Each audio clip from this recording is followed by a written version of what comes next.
বিয়ে বাড়ি গিয়ে ঘোরাঘুরি তো হলো, কিন্তু খাওয়া দাওয়া সেটা কিন্তু এখনও বাকি আছে। তো চলো তাহলে দেখে নেওয়া যাক স্টার্টারে আমরা কি কি খেয়েছি। প্রথমে ছিল ফুচকা।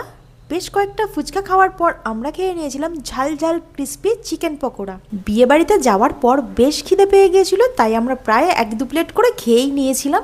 আর এদিকে আমার মিভানের বক্তব্য হচ্ছে বিয়ে বাড়িতে যাওয়া হয় শুধুমাত্র চিকেন পকোড়া আর ফুচকা খাওয়ার জন্য, কারণ মাছ মাংস তো ও বাড়িতে প্রতিদিনই খায়, সেই জন্য আর এক্সট্রা করে খাওয়ার কোনো প্রয়োজন নেই। তাই ও জমিয়ে এখন চিকেন পকোড়া আর ফুচকা খেতেই ব্যস্ত।